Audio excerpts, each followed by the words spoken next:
ਦੇ ਤੌਰ ਤੇ ਮਨਾਉਂਦੇ ਆ ਰਹੇ ਹਾਂ। ਉਹਨਾਂ ਨੂੰ ਬੇਨਤੀ ਕਰਦਾ ਕਿ ਉਹ ਅੱਜ ਦੇ ਸਮਾਗਮ ਦੇ ਪ੍ਰਯੋਜਨ ਬਾਰੇ, ਇਸ ਸੈਮੀਨਾਰ ਬਾਰੇ, ਇਸ ਦੇ ਪਿਛੋਕੜ ਬਾਰੇ ਗੱਲ ਕਰਨਗੇ ਅਤੇ ਆਪ ਸਭ ਜੀ ਦਾ ਸਵਾਗਤ ਹੈ ਤੇ ਆਪ ਸਭ ਨੂੰ ਜੀ ਆਇਆਂ ਵੀ ਕਹਿਣਗੇ। ਡਾਕਟਰ ਸਵਰਾਜ ਸਿੰਘ ਜੀ ਦੀ ਸੂਚਨਾ।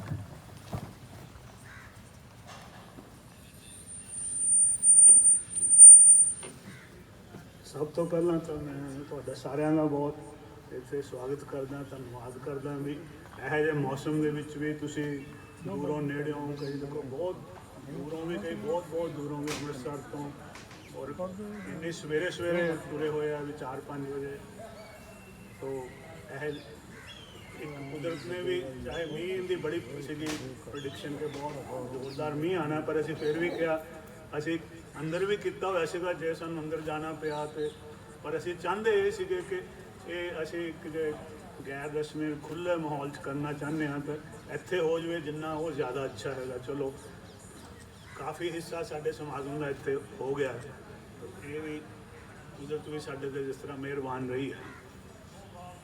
ਤੋ ਅਸੀਂ ਇਹ ਜਿਹੜਾ ਜਨਮ ਦਿਨ ਹੈ ਮੇਰਾ, ਅਸੀਂ ਰਸਮੀ ਤੌਰ 'ਤੇ ਕਦੇ ਨਹੀਂ ਮਨਾਇਆ, ਤੋ ਲੇਕਿਨ ਇਹ ਅਸੀਂ ਇਸ ਜਨਮ ਦਿਨ ਨੂੰ ਜਿਹੜਾ ਪੰਜਾਬ ਦੇ ਵਿੱਚ ਸਾਨੂੰ ਇੱਕ ਘਾਟ ਮਹਿਸੂਸ ਹੋਈ ਹੈ ਕਿ ਜਿਹੜੀ ਸਮੁੱਚੇ ਤੌਰ 'ਤੇ ਜਿਹੜੀ ਪੰਜਾਬ ਨੂੰ, ਜੋ ਪੰਜਾਬੀ ਸਮਾਜ ਨੂੰ ਦਰਪੇਸ਼ ਜੋ ਸਮੱਸਿਆਵਾਂ ਦੇ ਚੁਣੌਤੀਆਂ ਨੇ, ਤੇ ਜਿਹੜਾ ਪੰਜਾਬ ਦਾ ਬੁੱਧਜੀਵੀ ਵਰਗ ਪੂਰੀ ਤਰ੍ਹਾਂ ਅਸਫਲ ਰਿਹਾ ਹੈ ਕਿ ਇੱਕ ਉਹਨਾਂ ਨੂੰ ਸਮਝਣ ਲਈ ਔਰ ਇੱਕ ਸੇਧ ਦੇਣ ਲਈ।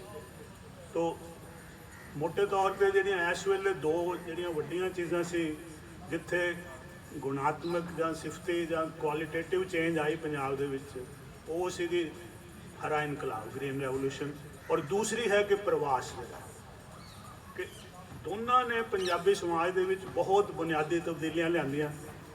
ਲੇਕਿਨ ਸਾਡਾ ਜਿਹੜਾ ਬੁੱਧਜੀਵੀ ਵਰਗ ਹੈ ਸਮੁੱਚੇ ਤੌਰ 'ਤੇ ਇਸ ਨੂੰ ਸਮਝਣ ਲਈ ਔਰ ਇੱਕ ਇਹਦੇ ਦੂਸਰੇ ਮਤਲਬ ਪੰਜਾਬੀਆਂ ਨੂੰ ਸੇਧ ਦੇਣ ਵਿੱਚ ਅਸਫਲ ਰਿਹਾ।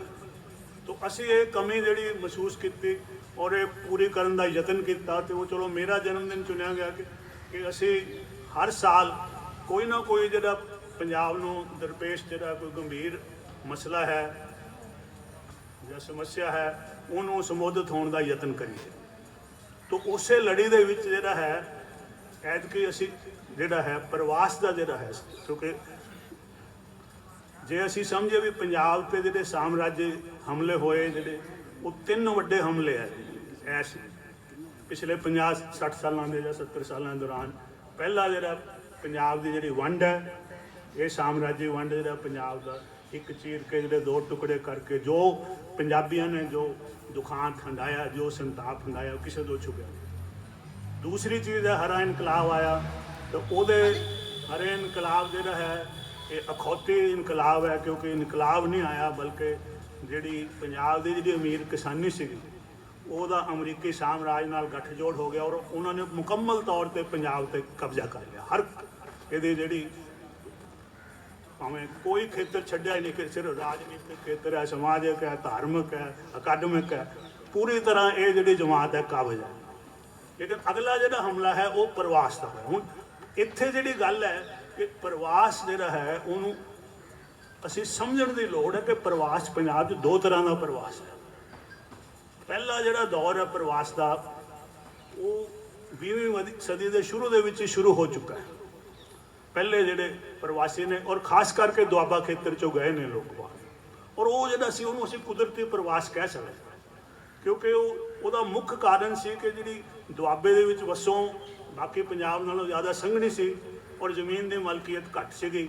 ਤਾਂ ਲੋਕਾਂ ਜਿਹੜੀ ਜ਼ਮੀਨ ਦੀ ਮਲਕੀਅਤ ਉਹਨਾਂ ਦਾ ਪਰਿਵਾਰਾਂ ਦਾ ਜਿਹੜਾ ਖਰਚਾ ਗੁਜ਼ਾਰਾ ਨਹੀਂ ਸੀ ਚੱਲ ਸਕਦਾ, ਤਾਂ ਇਸ ਮਜਬੂਰੀ ਹੇਠ ਲੋਕਾਂ ਨੇ ਪ੍ਰਵਾਸ ਕੀਤਾ ਦੁਆਬੇ 'ਚੋਂ। ਸ਼ੁਰੂ ਇੱਦਾਂ ਹੋਇਆ।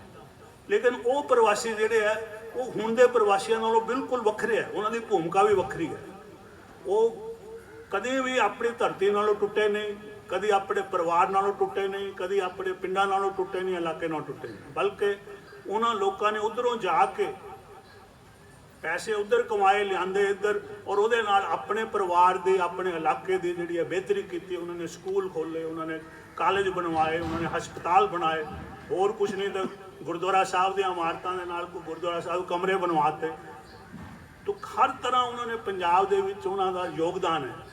तो मैं कहांगा कि समुचे तौर पर हाँ पक्षी प्रवासी, लेकिन हुण जिथे साडे बुद्धजीवी वर्ग हाले तक भी जिहड़ा प्रवास नूं जायज़ ठहराई जा रहा, क्योंकि उन्होंने जिहड़ी हरे इनकलाब तो बाद जिहड़ी प्रवास दे विच जिहड़ी गुणात्मक या सिफती या क्वालिटेटिव चेंज आई है उन्होंने नहीं समझा कि हरे इनकलाब तो बाद जिहड़ा प्रवास है वो पंजाब लिए बिल्कुल घातक है, पंजाब के हितों के बिल्कुल जिहड़ा विरुद्ध चल रहा है और साम्राजी हित जिहड़ा भूल रहा है।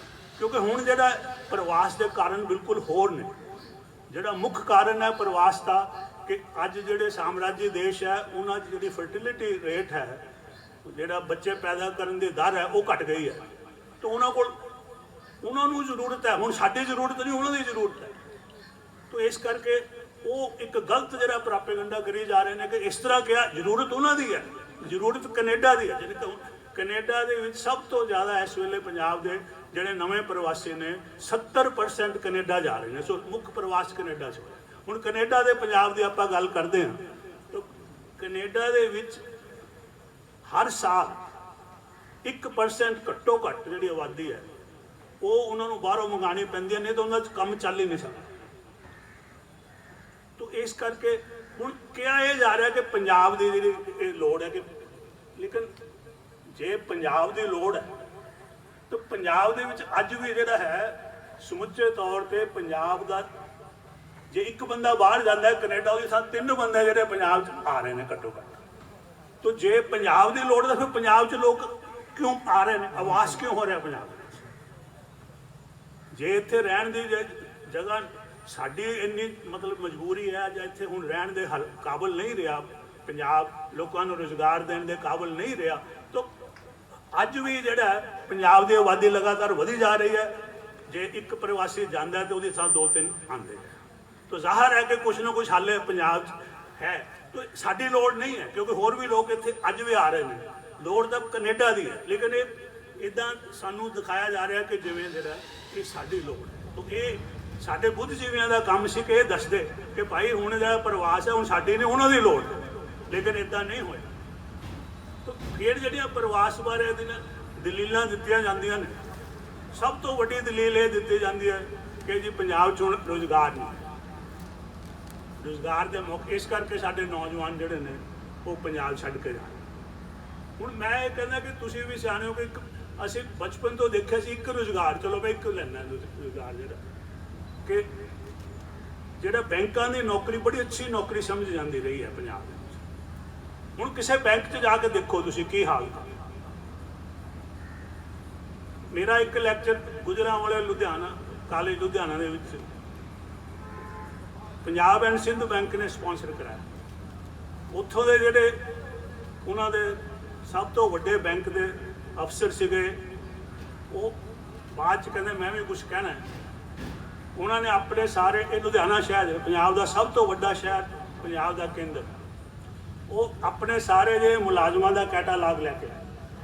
वो कहते कि सारे साडे जे कस्टमर है सब तो वड्डी उन्होंने डिमांड की है कि सानू पंजाबी बोलदा इंपलाई चाहिए।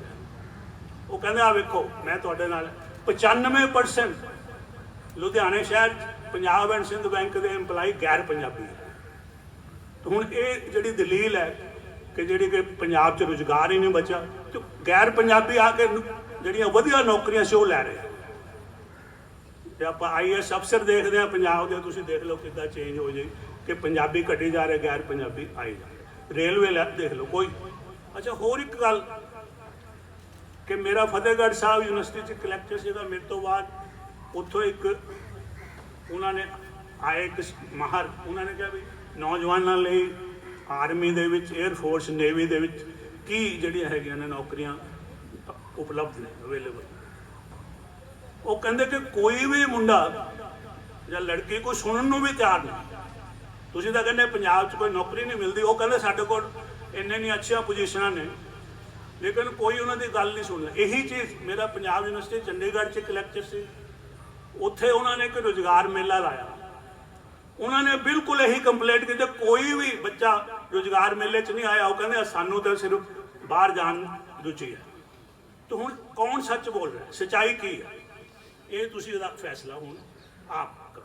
ਹੁਣ ਹੋਰ ਬੜੇ ਦਿੱਤੇ ਜਾਂਦੇ ਨੇ ਜੀ ਇੱਥੇ, ਲੇਕਿਨ ਇੱਕ ਮੈਂ ਤਾਂ ਇੱਕ ਕਹਿੰਦਾ ਹੁੰਦਾ, ਜਿੰਨੀਆਂ ਵੀ ਦਲੀਲਾਂ ਦਿੱਤੀਆਂ ਜਾਂਦੀਆਂ ਪ੍ਰਵਾਸ ਦੇ ਹੱਕ 'ਚ, ਮੇਰੀ ਇੱਕ ਦਲੀਲ ਹੈ ਕਿ ਮੈਨੂੰ ਲੱਗਦਾ ਕਿ ਪ੍ਰਵਾਸ ਦਾ ਕਾਰਨ ਜਿਹੜਾ ਸਾਮਰਾਜੀ, ਜਿਹੜੀ ਅਨਈਵਨ ਐਕਸਚੇਂਜ ਜਿਹਨੂੰ ਕਹਿੰਦੇ, ਕਿ ਸਾਡੀ ਚੀਜ਼ ਦੀ ਕੀਮਤ ਘੱਟ ਹੈ, ਉਹਨਾਂ ਦੀ ਕੀਮਤ ਜ਼ਿਆਦਾ। ਹੁਣ ਤੁਸੀਂ ਇੱਕ ਗ੍ਰਾਫ ਬਣਾ ਕੇ ਦੇਖ ਸਕਦੇ ਹੋ, 1950 ਦੇ ਵਿੱਚ $1 $1 ਬਰਾਬਰ ਸੀ, ਅਮਰੀਕਨ ਡਾਲਰ $1 ਇੱਕ ਸੀ। ਅੱਜ ਕੀ ਆ? $75। ਇਸ ਤਰ੍ਹਾਂ ਹੀ ਪਾਉਂਡ ਦੀ ਲੈ ਲਓ, ਸ਼ਾਹਜਹਾਂ ਦੇ ਵੇਲੇ ਜਿਹੜਾ ਪਾਉਂਡ ਜਿਹੜਾ ਸੀ, ਬ੍ਰਿਟਿਸ਼ ਪਾਉਂਡ, ਉਹਦੇ ਨਾਲੋਂ $1 ਜਿਹੜਾ ਸੀ ਉਹਦੀ ਕੀਮਤ ਜ਼ਿਆਦਾ ਸੀ। ਅੱਜ ਜਿਹੜੀ ਹੈ $100 ਦਾ ਜਿਹੜਾ ਇੱਕ ਪਾਉਂਡ $100। ਅੱਛਾ, ਜਿਹੜੀ ਦਿਲਚਸਪ ਗੱਲ ਹੈ, ਜਿਹੜੀ ਪ੍ਰਵਾਸ ਦੀ ਜਿਹੜੀ ਸੱਚਾਈ ਪੂਰੀ ਤਰ੍ਹਾਂ ਸਾਹਮਣੇ ਲਿਆਉਂਦੀ ਹੈ, ਕਿ ਤੁਸੀਂ ਇੱਕ ਗ੍ਰਾਫ ਬਣਾ ਕੇ ਦੇਖੋ, ਜਾ ਕੇ ਘਰ ਦੇਖਣਾ ਕਿ ਇੱਕ ਗ੍ਰਾਫ ਤੇ ਬਣਾਓ ਕਿ ਰੁਪਏ ਦੀ ਕੀਮਤ ਕਿਸ ਤਰ੍ਹਾਂ ਘਟੀ ਹੈ, ਤੇ ਉਹਦੇ ਨਾਲ ਹੀ ਬਣਾਓ ਕਿ ਪੰਜਾਬ 'ਚੋਂ ਪ੍ਰਵਾਸੀਆਂ ਦੀ ਗਿਣਤੀ ਕਿਸ ਤਰ੍ਹਾਂ ਵਧੀ ਹੈ। ਇਹ ਬਿਲਕੁਲ ਤੁਸੀਂ ਦੇਖਣਾ ਕਿ ਦੋਨੋਂ ਜਿਹੜੇ ਗ੍ਰਾਫ ਨੇ ਪੈਰਲਲ ਜਾ ਰਹੇ, ਸਮਾਨਾਂਤਰ ਜਾ ਰਹੇ। ਤਾਂ ਜ਼ਾਹਰ ਹੈ ਜਿੰਨੀਆਂ ਮਰਜ਼ੀ ਦਲੀਲਾਂ ਤੁਸੀਂ ਪ੍ਰਵਾਸ ਦੇ ਦਿਓ, ਮੇਰਾ ਦਾਅਵਾ ਹੈ ਵੀ ਅੱਜ ਤੁਸੀਂ ਕੈਨੇਡੀਅਨ ਡਾਲਰ $1 ਕਰ ਦਿਓ, ਅਮਰੀਕੀ ਡਾਲਰ $1 ਦਾ ਕਰ ਦਿਓ, ਬ੍ਰਿਟਿਸ਼ ਪਾਉਂਡ $1 ਦਾ ਕਰ ਦਿਓ, ਜੇ ਕੋਈ ਇੱਕ ਬੰਦਾ ਵੀ ਪੰਜਾਬ ਚੋਂ ਬਾਹਰ ਚਲਾ ਜਾਏ ਤਾਂ ਫਿਰ ਮੈਂ ਮੰਨਾਂ ਕਿ ਮੈਂ ਗਲਤ ਆ, ਸਾਡੇ ਬਾਕੀ ਬੁੱਧੀਜੀਵੀ ਠੀਕ ਹੈ। ਇਸ ਕਰਕੇ ਜਿਹੜੀ ਸਾਮਰਾਜ ਕੌਣ ਨਿਰਧਾਰਿਤ ਕਰਦਾ ਹੈ, ਕੌਣ ਡਿਟਰਮਨ ਕਰਦਾ ਹੈ, ਕਿਹਦੇ ਕੋਲ ਤਾਕਤ ਹੈ ਰੁਪਏ ਦੀ ਕੀਮਤ ਔਰ ਡਾਲਰ ਦੀ ਕੀਮਤ? ਇਹ ਲੁੱਟ ਹੈ, ਸਾਮਰਾਜੀ ਲੁੱਟ ਹੈ ਕਿ ਸਾਡੀ ਚੀਜ਼ ਦੀ ਜਿਹੜਾ ਰੁਪਇਆ, ਜਿਹੜਾ $1 ਬਰਾਬਰ ਸੀਗਾ 1950 ਤੇ 50 ਸਾਲਾਂ ਦੇ ਵਿੱਚ ਆ ਕੇ 75 ਦਾ ਬਣ ਗਿਆ। ਇਹ ਸਿੱਧੀ ਸਾਮਰਾਜੀ ਲੁੱਟ ਹੈ। ਤਾਂ ਇਹ ਹੈ ਕਾਰਨ ਪ੍ਰਵਾਸ ਦਾ। ਤਾਂ ਇਹ ਸਾਨੂੰ ਇੱਕ ਹੋਰ ਜਿਹੜੀ ਚੀਜ਼ ਹੈ ਕਿ ਅਸੀਂ ਇੱਕ ਪਾਸੜ, ਮਤਲਬ ਜਿਹੜੀ ਸਭ ਤੋਂ ਜ਼ਿਆਦਾ, ਕਿਉਂਕਿ ਹੁਣ ਮੈਂ ਜਿਵੇਂ ਕਿਹਾ ਕਿ ਇਕੱਲੇ ਕੈਨੇਡਾ ਨੂੰ 70% ਹੈ ਸਾਡਾ ਪ੍ਰਵਾਸ, ਨੰਬਰ 2 ਤੇ ਆਸਟ੍ਰੇਲੀਆ 20% ਲੋਕ ਆਸਟ੍ਰੇਲੀਆ, ਬਾਕੀ ਸਾਰੇ ਮੁਲਕ ਜਿਹੜੇ ਉਹਨਾਂ ਨੂੰ ਮਿਲਾ ਕੇ 10% ਨੌਜਵਾਨ ਜਾ ਰਹੇ।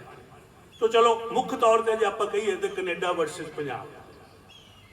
ਹੁਣ ਅਸੀਂ ਜਿਹੜੀ ਕੈਨੇਡਾ ਦੇ ਬਾਰੇ ਜੋ ਦੱਸਿਆ ਜਾਂਦਾ, ਜੋ ਪੇਸ਼ਕਾਰੀ ਹੈ ਪੰਜਾਬ ਕੈਨੇਡੀਅਨ ਸਮਾਜ ਦੀ ਜਾਂ ਕੈਨੇਡੀਅਨ ਜੀਵਨ, ਉਹ ਇੰਨੀ ਪੋਜ਼ਿਟਿਵ ਹੈ, ਕੋਈ ਮਾੜੀ ਗੱਲ ਨਹੀਂ।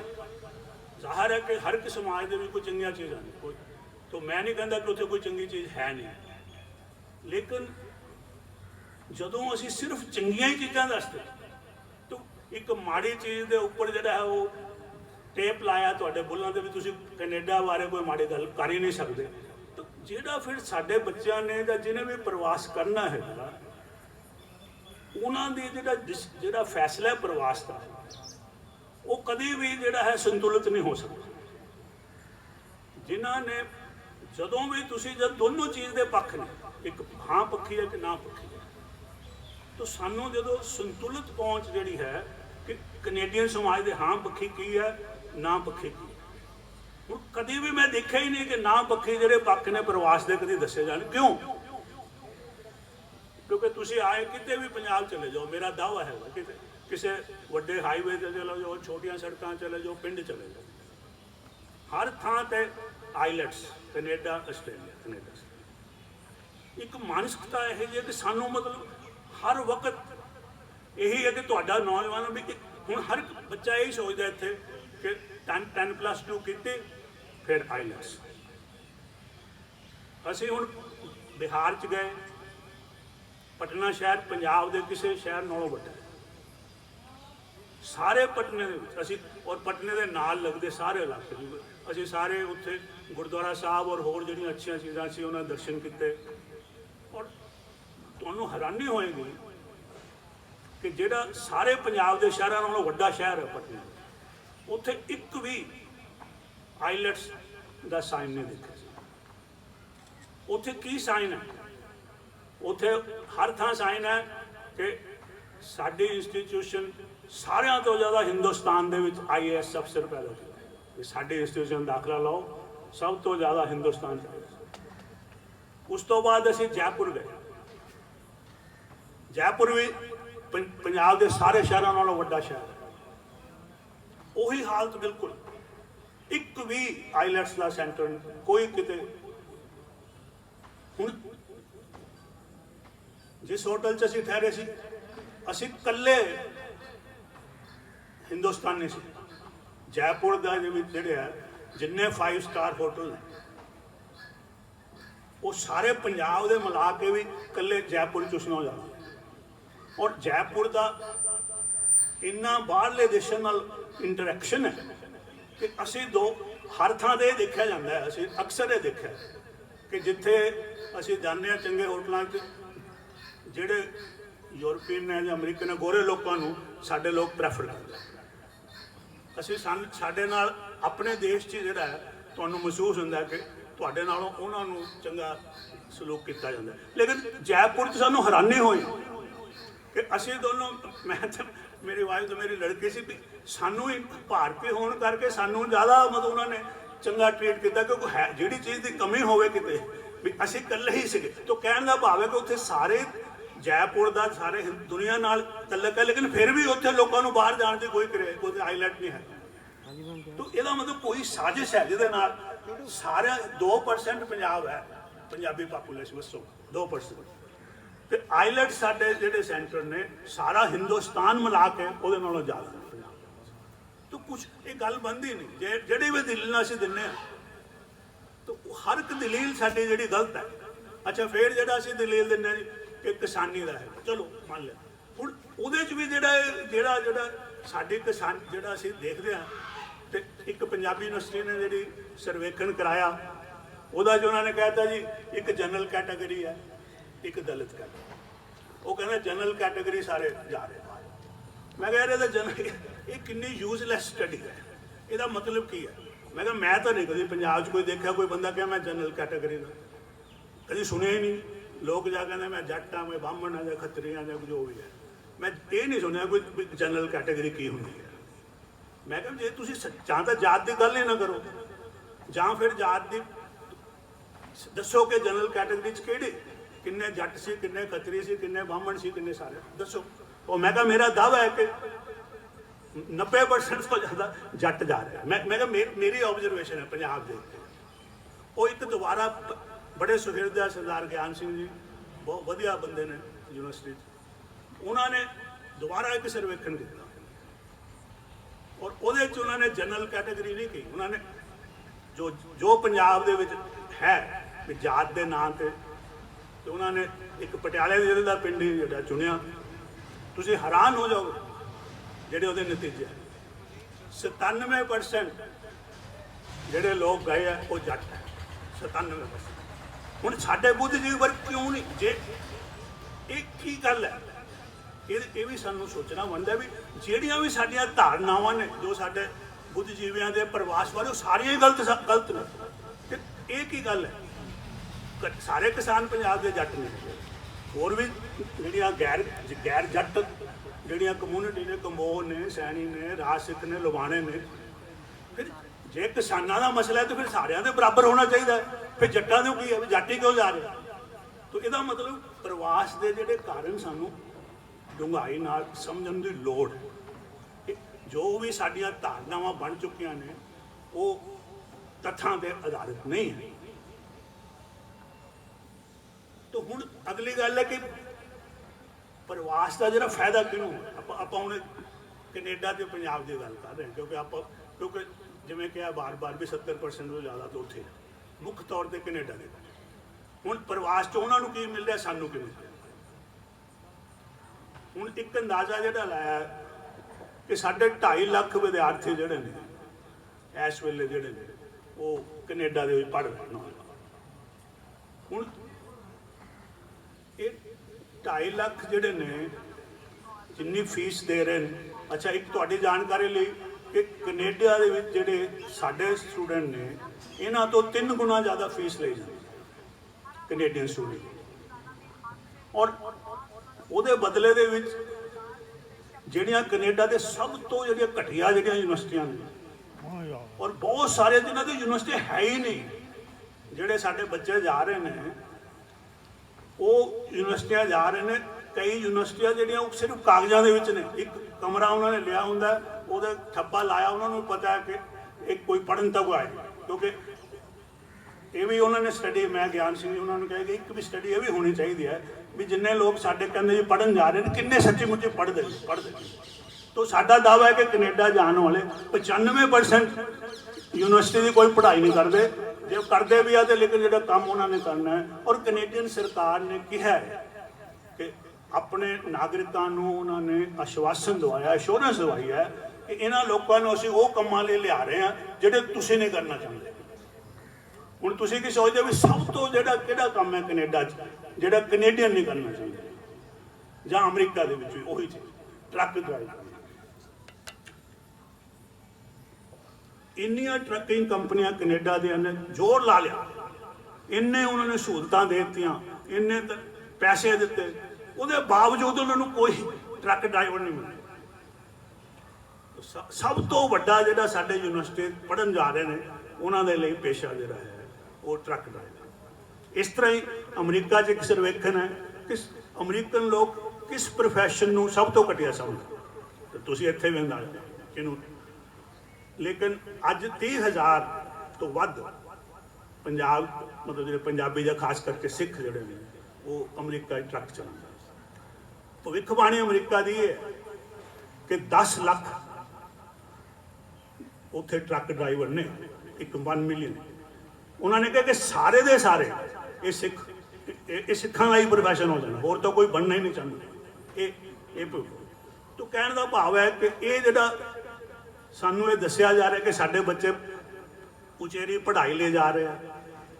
ਹੁਣ ਇੱਕ ਹੋਰ ਦੁਖਾਂਤ ਹੈ ਇਹਦੇ ਵਿੱਚ ਕਿ ਪਹਿਲੇ ਜਿਹੜੇ ਜਾ ਰਹੇ ਸੀ ਬੱਚੇ, ਅਕਸਰ ਉਹ ਕਈ ਜਿਹੜੇ ਪਹਿਲੇ ਪ੍ਰਵਾਸੀ ਸੀ ਉਹ ਗਰੀਬ ਕਿਸਾਨੀ ਦੇ ਨਾਲ ਸੰਬੰਧਿਤ ਸੀ, ਲੇਕਿਨ ਅੱਜ ਦਾ ਜਿਹੜਾ ਉਹ ਪੜ੍ਹੇ ਲਿਖੇ ਮਿਡਲ ਕਲਾਸ ਦੇ ਬੱਚੇ ਵੀ ਜਾ ਰਹੇ, ਚੰਗੇ ਸੌਖੇ ਬੱਚੇ ਜਾ ਰਹੇ, ਅਮੀਰ ਕਿਸਾਨੀ ਦੇ ਬੱਚੇ ਵੀ ਜਾ ਰਹੇ।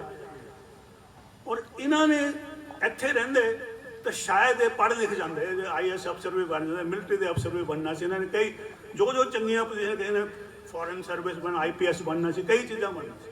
ਲੇਕਿਨ ਇਹ ਹੁਣ ਕੀ ਬਣ ਗਏ, ਇਹ ਟਰੱਕ ਡਰਾਈਵਰ ਬਣ ਗਏ। ਜੇ ਤਾਂ ਕੋਈ ਪੇਸ਼ਾ ਮਾੜਾ ਨਹੀਂ ਹੈ, ਲੇਕਿਨ ਇੱਕ ਬੰਦਾ ਜਿਹੜਾ ਡਾਕਟਰ ਬਣ ਸਕਦਾ ਸੀ, ਇੰਜੀਨੀਅਰ ਬਣ ਸਕਦਾ ਸੀ, ਯੂਨੀਵਰਸਿਟੀ ਦਾ ਪ੍ਰੋਫੈਸਰ ਬਣ ਸਕਦਾ ਸੀ, IAS ਅਫਸਰ ਬਣ ਸਕਦਾ ਸੀ, IPS IFS ਕਰਕੇ ਕਿਤੇ ਰਾਜ ਅੰਬੈਸਡਰ ਬਣ ਸਕਦਾ ਸੀ, ਉਹ ਜਾ ਕੇ ਟਰੱਕ ਹੀ ਚਲਾਉਣ ਲਈ ਸਾਰੀ ਜ਼ਿੰਦਗੀ ਗੁਜ਼ਾਰੇ।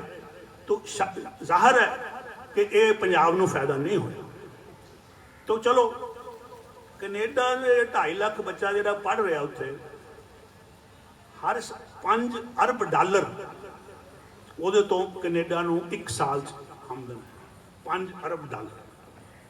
ਦੂਸਰੀ ਚੀਜ਼ ਕਿ ਐਤਕੀ ਕਰੋਨਾ ਆਇਆ, ਹੁਣ ਕੈਨੇਡਾ ਦੀ ਦੇਖੋ ਤੁਸੀਂ, ਕੈਨੇਡਾ ਸਰਕਾਰ ਕਿ ਕਰੋਨਾ ਦੇ ਵਿੱਚ ਹਰ ਇੱਕ ਥਾਂ ਤੇ ਮਾਈਗ੍ਰੇਸ਼ਨ ਘਟੀ ਹੈ, ਲੇਕਿਨ ਕੈਨੇਡਾ ਨੇ ਕੀ ਕੀਤਾ, ਕੈਨੇਡਾ ਨੇ ਅਗਲੇ 3 ਸਾਲਾਂ 'ਚ ਮਾਈਗ੍ਰੇਸ਼ਨ ਬਹੁਤ ਵਧਾਈ ਹੈ।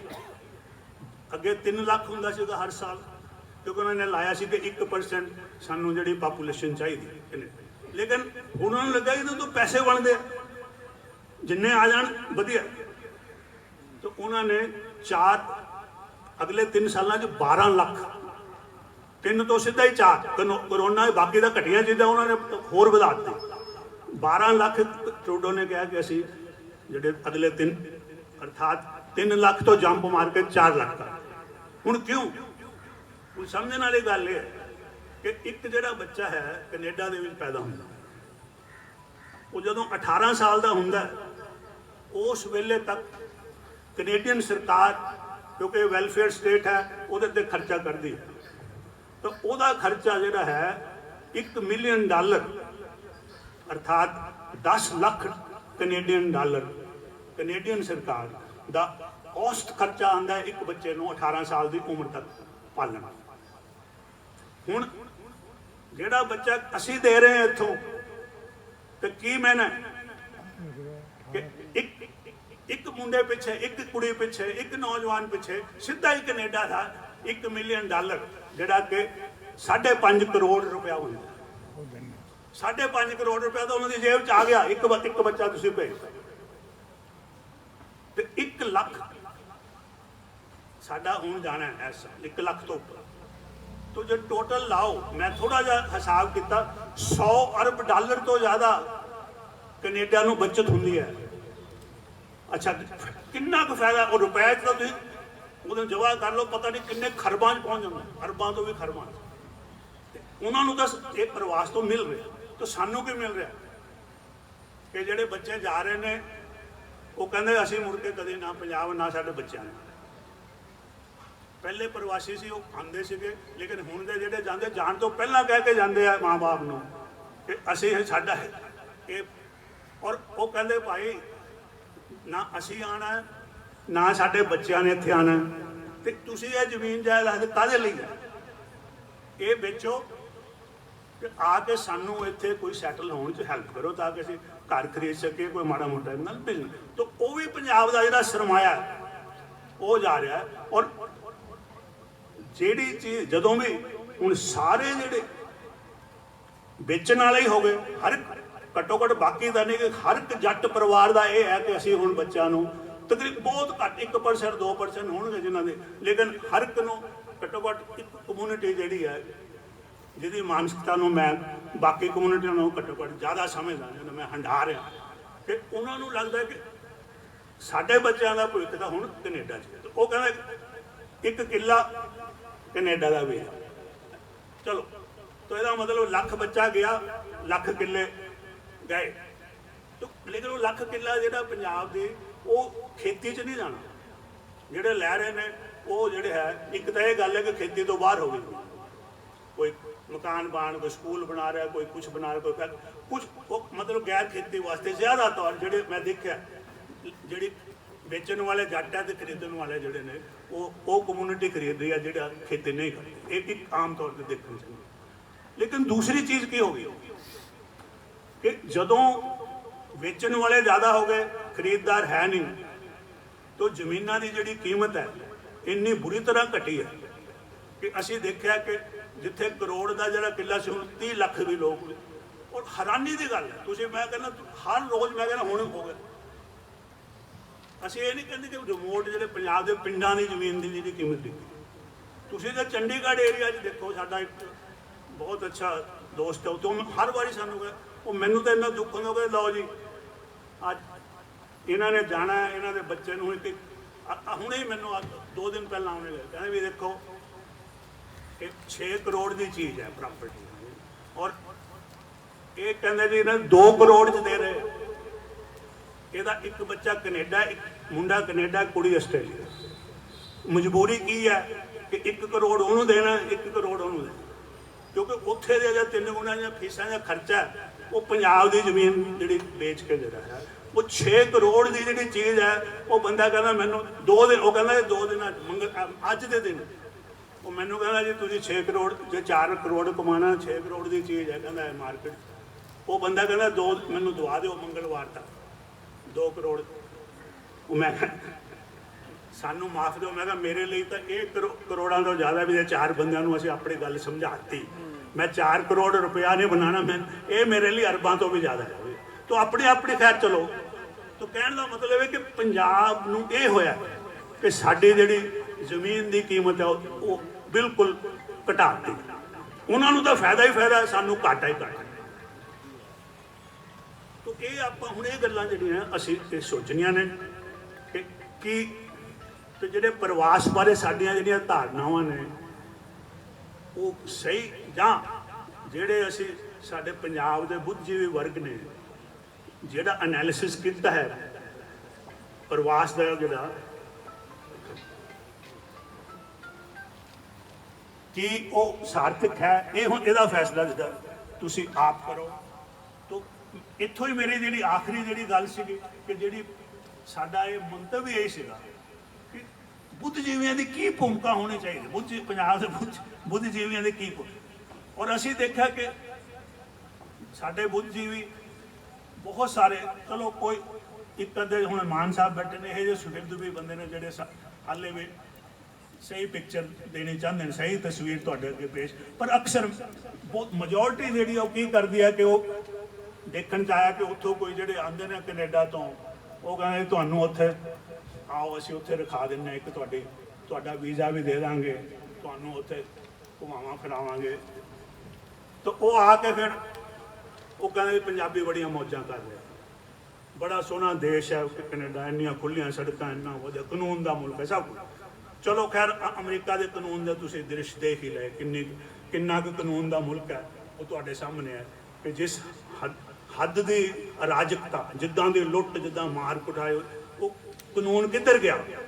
ਤਾਂ ਇਹ ਜਿਹੜੀ ਗੱਲ ਹੈ ਕਿ ਜਿਹੜੇ ਸਾਡੇ ਬੁੱਧਜੀਵੀ ਵਰਗ ਨੂੰ ਸਮਝ ਨਹੀਂ ਆ ਰਹੀ ਕਿ ਜਿਹੜੇ ਸਾਮਰਾਜੀ ਦੇਸ਼ ਨੇ, ਸਰਮਾਏਦਾਰੀ ਜਿਹੜੇ ਸਿਸਟਮ ਹੈ, ਉਹ ਜਾਂ ਪੱਛਮ ਸਮੁੱਚੇ ਤੌਰ ਤੇ ਬਿਲਕੁਲ ਨਿਗਾਰ ਦੀ ਅਵਸਥਾ ਦੇ ਵਿੱਚ ਹੈ। ਇਹ ਉੱਥੋਂ ਦੇ ਬੰਦਿਆਂ ਨੂੰ ਤੇ ਵਿਦਵਾਨਾਂ ਨੂੰ ਸਮਝ ਆ ਗਈ, ਪੋਪ ਨੂੰ ਵੀ ਸਮਝ ਆ ਗਈ, ਲੇਕਿਨ ਸਾਡੇ ਬੁੱਧਜੀਵੀ ਹਾਲੇ ਵੀ ਉਹ ਮਤਲਬ ਜਿਹੜਾ ਉਹ ਨਹੀਂ ਇਸ ਨੂੰ ਮੰਨਦੇ ਕਿ ਪੱਛਮ ਜਿਹੜਾ ਨਿਗਾਰ ਦੇ ਵਿੱਚ। ਉਹ ਕਿੱਡਾ ਦੁੱਖ ਹੈ ਕਿ ਸਾਡੇ ਅਸੀਂ ਲੋਕ ਜਿਹੜੇ ਆ ਆਮ ਤੌਰ ਤੇ ਅਸੂਲ ਤਾਂ ਇਹ ਹੈ ਵੀ ਨਿਗਾਰ ਤੋਂ ਉਭਾਰ ਵੱਲ ਜਾਂਦੇ ਆ, ਔਰ ਅਸੀਂ ਪੂਰਬ ਦਾ ਉਭਾਰ ਹੋ ਰਿਹਾ, ਲੇਕਿਨ ਅਸੀਂ ਪੂਰਬ ਛੱਡ ਕੇ ਪੱਛਮ ਨੂੰ ਜਾ ਰਹੇ ਹਾਂ। ਇਹ ਵੀ ਇੱਕ ਸਾਡੇ ਬੁੱਧਜੀਵੀ ਜਿਹੜੇ ਜ਼ਾਹਰ ਹੈ ਕਿ ਉਹ ਇਸ ਸੰਸਾਰ ਦੇ ਅਜੋਕੇ ਜਿਹੜੇ ਮੁੱਖ ਜਿਹੜੇ ਹੈਗੇ ਨੇ, ਜਿਹੜੇ ਰੁਝਾਨ ਨੇ, ਉਹਨੂੰ ਸਮਝ ਨਹੀਂ ਸਕਦੇ। ਮੈਂ ਆਖਰੀ ਗੱਲ ਇਹ ਕਹਾਂਗਾ ਕਿ ਮੈਂ ਨਾ 1 ਜਨਵਰੀ ਨੂੰ ਇੱਥੇ ਕੁਸ਼ਟ ਆਸ਼ਰਮ ਹੈ ਪਟਿਆਲੇ, ਅਸੀਂ ਲਗਾਤਾਰ 25-30 ਸਾਲ ਤੋਂ ਆਪਣਾ ਨਵਾਂ ਸਾਲ ਉੱਥੋਂ ਸ਼ੁਰੂ ਕਰ।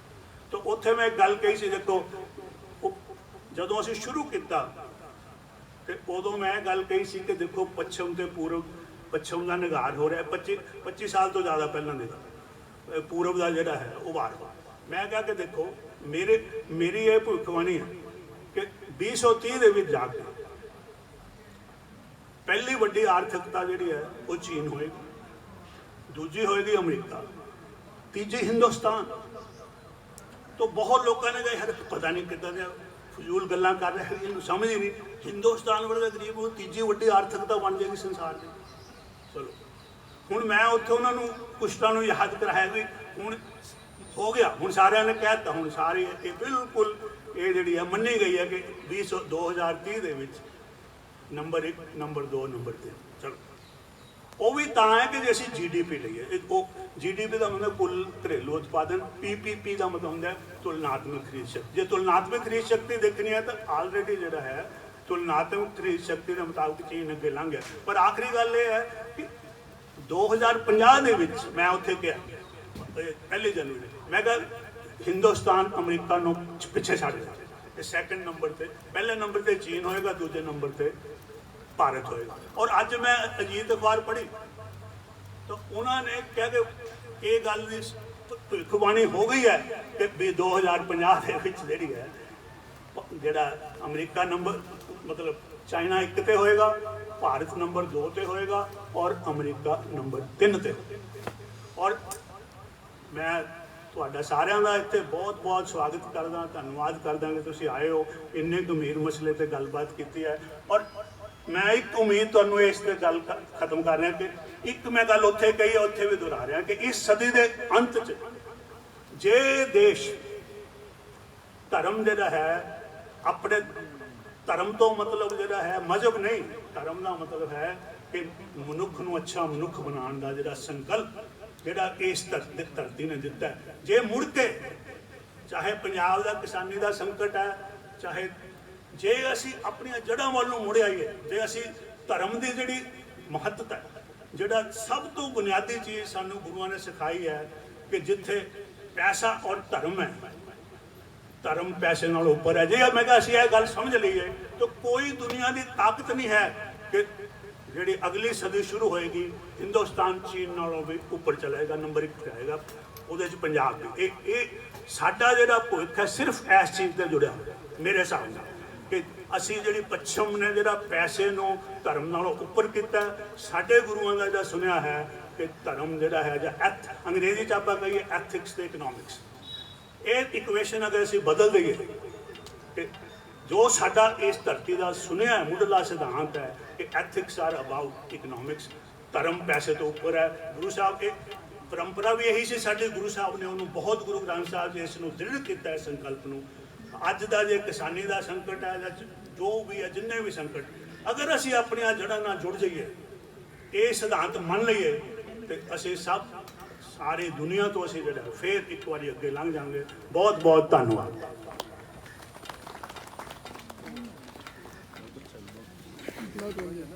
ਬਹੁਤ ਅੱਛਾ ਡਾਕਟਰ ਸਾਹਿਬ।